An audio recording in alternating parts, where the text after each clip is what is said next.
Hey there, VCE HHD students. My name's Andy. I'm a VC Health and Human Development teacher. In this short video, going to look at answering the 2023 VCE HHD exam question number 12. Before we dive into this video, just a reminder, I've been working with ACE on a new resource for the 2025 to 2029 HHD study design. It's a revision questions book for Unit 3 and 4 HHD. It's got more than 500 marks worth of practice questions to help students prepare for Unit 3 and 4 SACs and the end of year exam. It's been published and it's available at book.acevce.com if you'd like to order a copy. It's also got comprehensive mark-by-mark answer guides for all of the questions, a full chapter on how to answer extended response questions, and also a full Unit 3 and 4 trial exam. Copies are going into the post daily, so you can head to book.acevce.com if you'd like to get your hands on a copy. Okay, so question 12 in the 2023 exam is worth 6 marks, and it started with this information here on World AIDS Day for 2022. So it talked about how the WHO had joined with its partners to commemorate World AIDS Day, and one of the key messages was a focus on equality.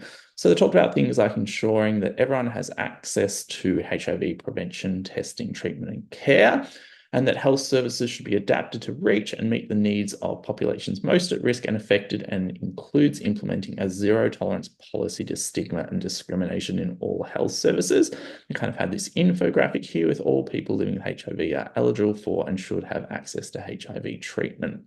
So A, worth 2 marks, was asking you to describe one SDG other than SDG 3 that could contribute to the reduction of HIV/AIDS. So obviously there's a number of different SDGs that could have been chosen, but probably the one that most students tended to choose and was probably a good choice was SDG 4, quality education. However, you can see here that over half of students were unable to achieve any marks for this particular question.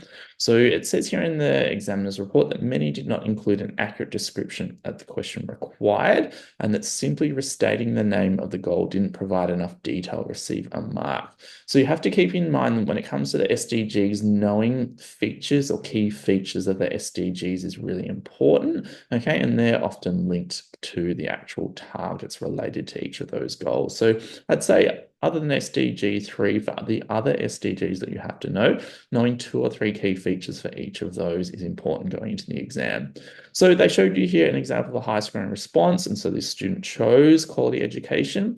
Now you can see here they didn't state the number, that the name is the most important part of the SDG rather than necessarily just stating the number. If you also know the number alongside the name, then that's also great.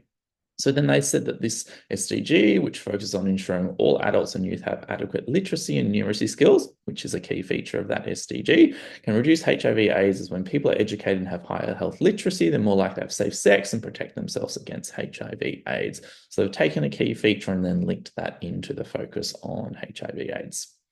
So just a reminder, Health Resources Hub has extensive sample answers from the 2023 HHD exam with suggested considerations as well for each question. So after a copy of those, you can have a chat to your teacher about that.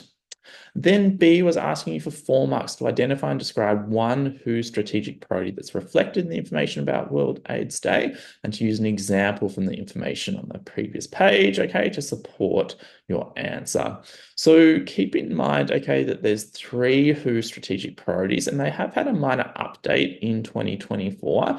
So you can see the names of them here, in the examiner's report from 2023. And so what's happened in 2024 is there's just a minor word change at the front of each of these. So provide health for achieving universal health coverage, promote health for promoting healthier populations, and protect health for addressing health emergencies. So you can see here, you could have chosen any of these 3 WHO priorities to answer this particular question, but then you obviously had to describe it and link it into what was happening within, the case study or the information related to HIV/AIDS. So they've given here an example of a high scoring response, and this student chose achieve universal health coverage, and they talked about how it relates to 1 billion more people benefiting from universal health coverage. And then it gave an example of something that's relevant to this priority. So expanding access to health services such as vaccinations and medicines. All people can access the healthcare they need without facing financial hardship.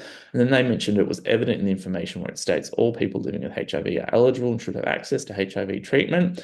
And then they went on to say, it states they must ensure that people everywhere, have access to HIV prevention, which is exactly what this priority means. So, universal, obviously talking about all people, having access to healthcare, including things like HIV prevention. So for any of these particular priorities, okay, you could have related that to, okay, the particular link into HIV/AIDS, but probably achieving universal health coverage is probably one of the easier ones to choose and link into the information that was provided. Okay, hopefully you found that video useful. A reminder, if you're on YouTube, you can subscribe to our YouTube channel, the Health Resources Hub, with a button in the bottom corner of the video there to get alerts for new videos that are coming out in the lead up to HHD exam this year and also later in the year. Also got our email, the hrh.net.au, where there's opportunities for teachers and students, particularly if you're a 2025 HHD student, you might like to go and check that out. And also our social media links there and our email if you'd like to get in touch. Thanks so much.